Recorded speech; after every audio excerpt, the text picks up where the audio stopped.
बहुत बहुत स्वागत है आपको अपने YouTube channel Eklavya study point पे। आज के इस वीडियो में हम बात करने वाले हैं बीए प्रोग्राम पॉलिटिकल साइंस और यूनिट है हमारी फोर्थ। और चैप्टर हमारा यूनिट फोर्थ का जो थर्ड चैप्टर है उसका ये लास्ट पार्ट है, यानी तीसरा पार्ट। इसमें टॉपिक खत्म हो जाएगा और बेसिक जितना आपके एसएल की बुक में है मोटा मोटा आपको सारा उतना समझा दिया है मैंने। ठीक है, तो देखते हैं, दो टॉपिक बचे हुए थे। एक तो ये था हमारा पितृसत्ता की दुनिया में नारीवाद, इसको देखेंगे, और इसके बाद पितृसत्ता को चुनौती, वो टॉपिक है, उसे भी देखेंगे।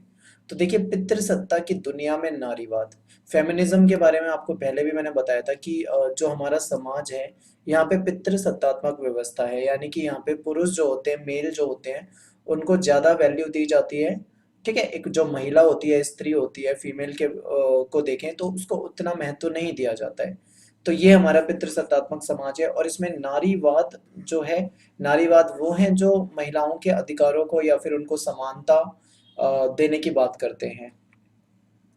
तो देखिए, जो नारीवाद है इसको हम फेमिनिज्म को अ, तीन चरणों में देखेंगे, और इसको इंग्लिश में बोलेंगे फर्स्ट वे ऑफ फेमिनिज्म, और हिंदी में अगर आप पढ़ेंगे तो नारीवाद की प्रथम लहर, या फिर नारीवाद के प्रथम चरण, इस तरीके से आप पढ़ सकते हैं। फिर सेकंड वे ऑफ फेमिनिज्म और थर्ड वे ऑफ फेमिनिज्म। ठीक है, तो ये जो फर्स्ट वेव है इसमें क्या है, 1848 से लेकर 1920 के समय तक की बातों को पढ़ेंगे कि उस समय में जो नारीवाद था वो कैसा था। फिर उसके बाद दूसरा है 1960 से 1970, और कुछ बुक में आपको 75-80 भी मिलेगा। ठीक है, इसलिए मैंने तीनों ही यहाँ पे लिख दिया है। इसमें पढ़ेंगे यहाँ पे क्या चेंजेस थे। उसके बाद फिर जब हमारा वैश्वीकरण का दौर आया 1990 के बाद की अगर हम बात करें, तो उसके बाद जो नारीवाद है उसमें क्या परिवर्तन आया, या फिर इनकी मांगों में क्या परिवर्तन आया, इसको हम यहाँ पे देखेंगे। तो पहली लहर देखते हैं हम, प्रथम लहर, नारीवाद की पहली लहर। तो देखिए, फर्स्ट वेव में हमको क्या क्या समझना है, आप इसे समझिए।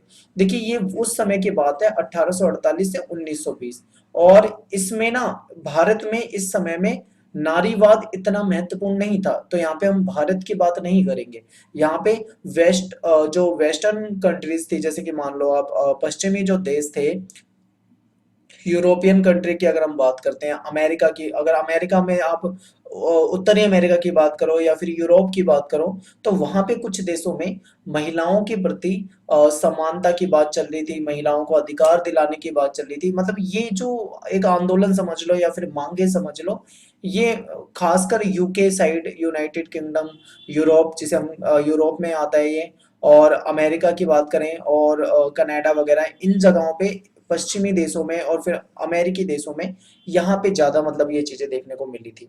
यहाँ पे क्या होता था, जैसे भारत तो देखो 1947 में आजाद हुआ है, और हमारे देश में महिलाओं को वोट देने का अधिकार है। कब से? जब से हमारा देश आजाद हुआ है, हमारा जो संविधान बना है, तब से हमने महिलाओं को वोट देने का अधिकार दे रखा है।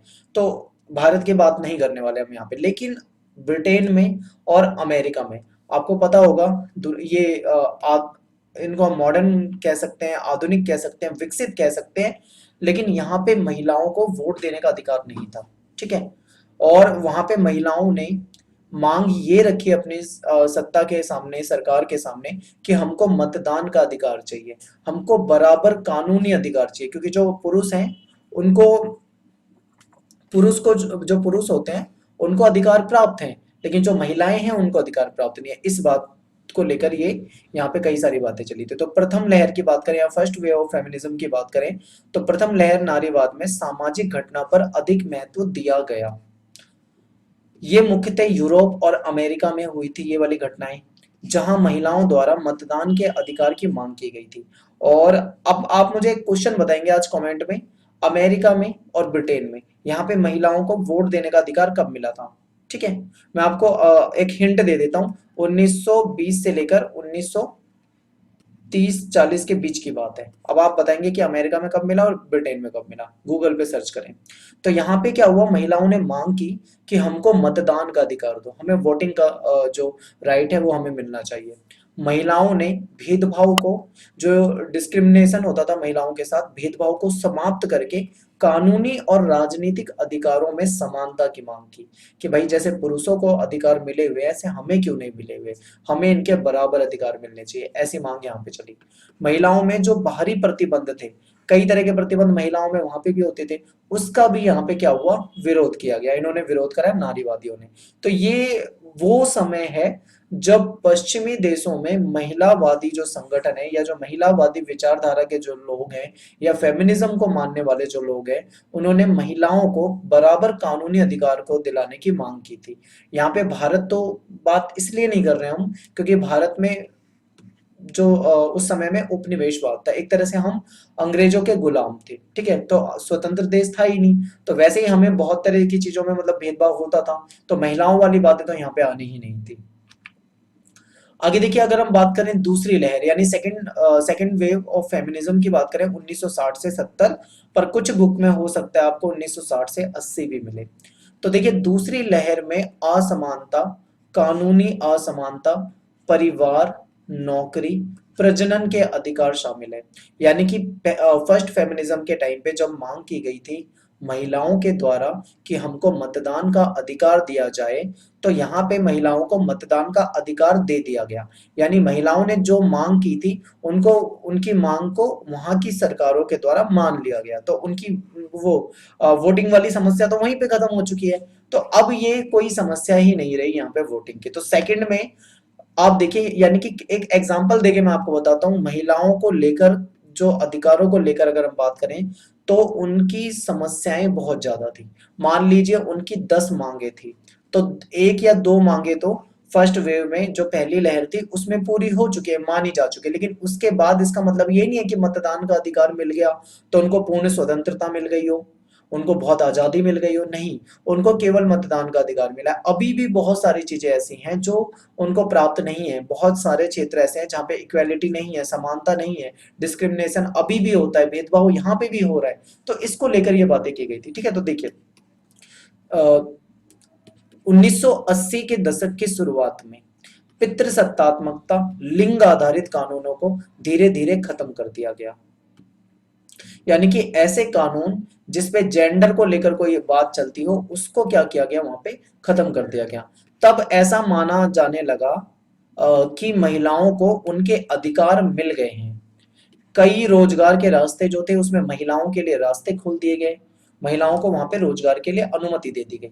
लेकिन अभी आपको यहाँ पे एक चीज और समझनी है, अब महिलाओं को अधिकार मिल गए हैं रोजगार के लिए, लेकिन उनको काम कैसे दिए गए, उनको ऐसे काम दिए गए, ऐसा कहा जाता था कि महिला जो होती है वो नर्म स्वभाव की होती है, उसका जो प्रकृति होती है, नेचर जो होता है वो नर्म होता है। तो महिलाओं को कैसे काम दो, टीचर जैसे काम, यानी महिलाएं क्या करेंगी, बच्चों बच्चों से मतलब जब छोटे बच्चों को क्लास में जाएंगी तो बच्चों को एक माँ की तरह उनकी केयर कर सकती हैं और उन बच्चों को पढ़ा सकती हैं। यानी एक ऐसा काम जिसमें मतलब आप समझ रहे होंगे, नर्म नर्म सा काम।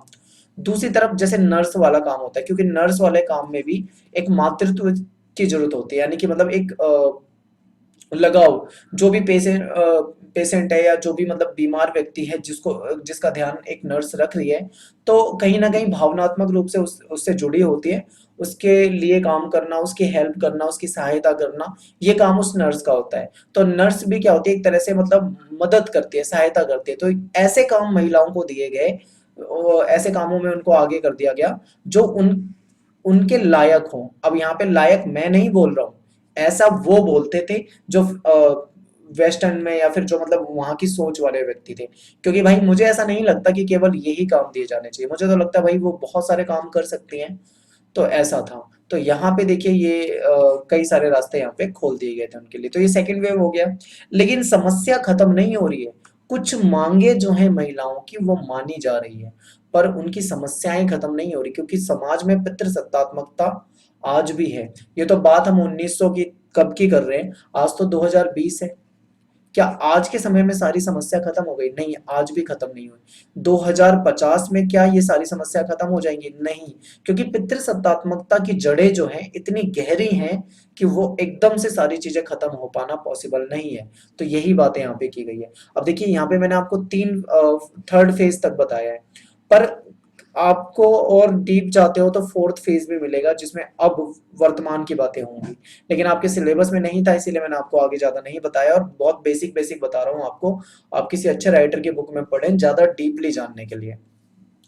नारीवाद की तीसरी लहर जो थी, थर्ड वे जो थी, इसमें वैश्वीकरण से संबंधित है। वैश्वीकरण की आज के समय आपको पता है दुनिया में वैश्वीकरण कितना ज्यादा बढ़ा हुआ है। हर देश दुनिया के दूसरे देशों को क्या चाहता है, व्यापार चाहता है। लोग रोजगार के लिए एक देश से दूसरे देश में जा रहे हैं, इंटरनेट की दुनिया है, विचारों को शेयर करने के लिए सोशल मीडिया है। मतलब हम पूरी तरीके से वैश्वीकरण के अनुसार ढल चुके हैं। तो इस समय भी महिलाओं के साथ काफी समस्याएं थी। तो ये 1990 के बाद की बात करें या 1990 के दशक की बात करें या शुरुआती समय की बात करें, तो ये तीसरी लहर मानी जाती है। तो इसकी शुरुआत जो है 1990 के बाद की मानी जाती है। इस समय तक महिलाओं को कई अधिकार प्राप्त हो चुके थे। कई अधिकार प्राप्त हो चुके थे। महिलाएं जो है घर से बाहर निकलकर विभिन्न प्रकार की नौकरियां करने लगी थी। ठीक है। अब आप भारत में भी देखोगे, अगर 1990 के आसपास की बात करें तो महिलाओं को आप देखोगे फिल्म एक्ट्रेस हो जाएंगी, कई सारी प्रसिद्ध, और सिंगर्स आप देख सकते हो उसमें, फिर डॉक्टर देख सकते हो, लेखिका देख सकते हो। मतलब महिलाएं जो हैं कई क्षेत्रों में आगे आ चुकी हैं इस समय तक। लेकिन समस्या खत्म नहीं हुई है। ठीक है, महिलाओं का पहले से स्तर जरूर ठीक होता जा रहा है, लेकिन समस्या खत्म नहीं हुई। सार्वजनिक स्थान पर उनके साथ यौन उत्पीड़न होता है। यौन उत्पीड़न का मतलब यहाँ पे ये है कि जैसे मान लो कोई महिला जाती है किसी जगह पे, नौकरी करती है, कोई रोजगार उसने चुन रखा है, तो वहां पे जो ऑफिस होता है या स्टाफ वगैरह होता है, वो अगर मान लो वहां पे कलीग्स जो होते हैं, जैसे कि वहां पे 10-15 लोग काम करते हैं किसी जगह पे, वहां पे एक या दो महिला हैं, बाकी सारे जो है पुरुष हैं। तो कई बार ऐसा हो जाता है कि उन महिलाओं के साथ वहां पे छेड़खानी हो जाती है, उनके साथ गलत चीजें वहां पे होती है, कई जगह तो बलात्कार जैसी घटनाएं हो जाती हैं। तो ये समस्या बहुत ज्यादा आती है, यानी यौन उत्पीड़न वाली समस्या जो है वो सार्वजनिक स्थान पर उनके साथ होती है। हम ये कहेंगे कि महिलाओं ने कई स्तर पे बहुत अच्छा कार्य करके दिखाया है, बहुत सारी नौकरियों में वैज्ञानिक बन चुकी हैं, साइंटिस्ट, डॉक्टर, टीचर और इंजीनियर, मतलब बहुत बड़े बड़े लेवल पे महिला पहुंच चुकी है। लेकिन कहीं ना कहीं ये समस्या जो है ये आज भी है। कई महिलावादी जो हैं, कई नारीवादी जो हैं, वो कहते हैं कि अभी भी संघर्ष कर रहे हैं, यानी वो अभी भी संघर्ष कर रहे हैं, यानी महिलाओं के लिए हमेशा से आवाज उठाते हैं, पर अभी भी उनकी सारी मांगे पूरी नहीं हो पाई है। नारीवादी कहते हैं कि महिलाओं को एक वस्तु की तरह पेश किया जाता है। महिलाओं को अक्सर वेश्यावृत्ति यानी प्रोस्टिट्यूशन में, सेक्स उद्योग या महिला तस्करी के माध्यम से शोषण किया जाता है उनका। अब यहाँ पे आपको समझना है, देखिए महिलाओं के साथ क्या होता है, उनको वेश्यावृत्ति यानी जिस्म फरोशी के धंधों में डाल दिया जाता है। सेक्स उद्योग यानी जैसे पोर्नोग्राफी, पोर्न वगैरह बनाना, उनमें महिलाओं का दुरुपयोग किया जाता है। और महिला तस्करी के माध्यम से महिलाओं की तस्करी होती है, उनको बेचा जाता है, खरीदा जाता है, उनके साथ शोषण किया जाता है, ये सब होता है। यानी कि जो नारीवादी हैं उन्होंने महिलाओं की स्थिति में सुधार की बात करी है कि कुछ लेवल तक सुधार हुआ है, लेकिन बहुत सारे लेवल ऐसे हैं जो आज तक सुधार नहीं हुआ। और मैं आपको एक बात बता दूं कि हमेशा आप कभी भी देखना, फिल्में आप देख लो, अगर आप आज से 50 साल पुरानी फिल्में देखोगे और आज के समय की फिल्म देखोगे 2020 की, तो आपको जमीन आसमान का फर्क दिखेगा। महिलाओं को सच में एक वस्तु, एक ऑब्जेक्ट की तरह मतलब पेश किया जाता है। एक समय ऐसा था जब फिल्मों में स्टोरी होती थी, कहानियां होती थी, और मतलब उन कला वगैरह और एक कहीं ना कहीं इमोशन बहुत अच्छे तरीके से सब कुछ दिखाया जाता था। लेकिन अब जो होता है फिल्मों में, वो पूरी तरीके से एक नंगा नाच होता है। ठीक है, मतलब बहुत ज्यादा क्या हो रहा है कि गलत चीजें होती जा रही हैं। तो ये समस्या जो है ये आज के समय भी है। तो ऑब्जेक्ट की तरह दिखाया जाता है, ये हो गया। और ये सारे पॉइंट आप यहाँ पे समझ चुके होंगे। ये जो थर्ड वे है या फिर वेव है, या फिर आप इसे कह लो वैश्वीकरण वाले समय में ऐसा किया जाता है। तो ये है आपका बेसिक, इतना आपकी एसएल की बुक में दिया हुआ है, ये जो बता रहा हूँ उसमें से मेन मेन पॉइंट लिए मैंने। इसके अलावा आप बहुत ज्यादा डीप के लिए गूगल वगैरह पे भी सर्च कर सकते हो। ठीक है, तो ये थर्ड वे तक पढ़ा दिया। इसके बाद देखिए कि जो पितृसत्ता है, इसको नारीवादी चुनौती कैसे मिली है। नारीवादी जो है उन्होंने चुनौती किस प्रकार से दी है। पितृसत्ता नारीवादियों के लिए एक गंभीर समस्या है, एक बड़ी समस्या मानते हैं इसको। जैविक अंतर के अनुसार कभी भी पुरुष को श्रेष्ठ नहीं बनाना चाहिए, ऐसा कौन कहते हैं, ऐसा नारीवादी कहते हैं। नारीवादी तर्क देते हैं कि पितृसत्ता जो है वो मानव द्वारा बनाई गई, यानी जो पितृसत्ता वाली व्यवस्था है, इसको भगवान ने या नेचर ने नहीं बनाया, इसको मानव ने बनाया है। तो जो ऐसी हर चीज जिसको मानव ने बनाया है, उसको मानव समाप्त भी कर सकता है। और समाज में ये व्यवस्था एक लंबे समय में विकसित हुई है। नारीवादी कहते हैं कि जैविक अंतर, देखो मेल और फीमेल में जैविक अंतर है, आपको पहले ही बता दिया था कि मेल और फीमेल की अगर हम शरीर की बात करें तो महिलाएं जो हैं वो बच्चे को अपने पेट में गर्भ में रखकर जन्म देती हैं, लेकिन पुरुष नहीं देते हैं, ठीक है। महिला और पुरुष की अगर हम शारीरिक क्षमता की बात करें तो पुरुष जो होता है कठोर और ज्यादा ताकतवर माना जाता है, महिला जो होती है उसको नरम और थोड़ा वीक माना जाता है। ये कुछ जो अंतर है ये प्राकृतिक जैविक अंतर हो सकते हैं। तो इन्होंने यही कहा है नारीवादियों ने कि जो जैविक अंतर है उसमें कुछ कमियां हो सकती हैं, उसमें कुछ कमियां हो सकती है, लेकिन पूर्व को एक यौन पदानुक्रम की नींव बना लेना और पुरुष को श्रेष्ठ बता देना ये ठीक नहीं। यानी कि मतलब हम एक अपने दिमाग में पूर्वाग्रह डाल लें, पहले से ही एक बात मान ही लें कि भाई जो भी है मतलब पुरुष हमेशा से मतलब श्रेष्ठ रहेगा, जो मतलब मेल है वो हमेशा श्रेष्ठ रहेगा फीमेल के मुकाबले। ये अपने दिमाग में ये बात बिठा लेना और हमेशा मतलब पुरुष को ही श्रेष्ठ बताना ये सही नहीं है, ऐसा नारीवादी कहते हैं। नारीवादी लोग पितृसत्ता शब्द के लिए उत्पीड़न शब्द को प्राथमिकता देते हैं। वो तो पितृसत्ता शब्द भी नहीं मानते हैं, जैसे हम कहते हैं ना पितृसत्ता या पितृसत्तात्मक, वो इस वर्ड को ही गलत बताते हैं, कहते हैं इसकी जगह एक दूसरा शब्द होना चाहिए, उसका मतलब वो शब्द कौन सा होना चाहिए, उत्पीड़न। यानी पितृसत्ता का मतलब ही उन्होंने शोषण कर दिया है, ऐसा नारीवादी कहते हैं। और वो पितृसत्ता जो शब्द है इसका विरोध करते हैं, ठीक है। तो ये हो जाएगा। और यहाँ पे ये जो वीडियो है हमारा समाप्त हो चुका है और बेसिक आपको सारा बता दिया है। यहाँ पे एक चीज और आपको ध्यान रखनी है, अगर आप डीपली पढ़ोगे, अभी लॉकडाउन के कारण कोई अच्छी बुक नहीं है मेरे पे राइटर की, नहीं तो मैं आपको और डीपली पढ़ाता, मजबूरी में सारा एसएल के अंदर से ही ढूंढना पड़ रहा है कंटेंट। यहाँ पे ये भी होता है जैसे मान लो नारीवादी जो है, इसमें भी जो फेमिनिस्ट होते हैं या फेमिनिज्म वाले जो विचारधारा वाले व्यक्ति होते हैं, इसके अंदर भी कई शाखाएं होती है। जैसे रेडिकल हो जाएगा, या फिर मैं हिंदी में बताऊं तो जैसे कट्टरवादी हो जाएंगे, ठीक है। इसी में कुछ ऐसे नारीवादी होते हैं जो उदारवादी होते हैं, कुछ मार्क्सवादी होते हैं, ठीक है। अलग अलग विचारधाराओं के लोग होते हैं, बट आपकी एसएल की बुक में बहुत ज्यादा डिटेल में नहीं दिया हुआ है, इसीलिए मैंने आपको यहाँ पे डिस्कस भी नहीं किया है। तो आपको क्या करना है, जितना मैंने वीडियो में बताया ये तो आपके लिए बेसिक हो गया कंप्लीट। यहाँ से अगर आप मेरी वीडियोस को देख लोगे तो चैप्टर आपको अच्छे तरीके से समझ में आ जाएगा। इसके अलावा आप एक्स्ट्रा कंटेंट जहां से भी लेते हो, चाहे आप 10 ईयर पढ़ रहे हो या फिर आप किसी राइटर की बुक पढ़ रहे हो या फिर XYZ कुछ और पढ़ रहे हो या एसएल की किताब पढ़ रहे हो, या गूगल वगैरह से भी आप हेल्प ले सकते हो, जहां से आपको कंटेंट और मिले, आप इन टॉपिक को और थोड़ा गहराई से पढ़ सकते हैं, ठीक है।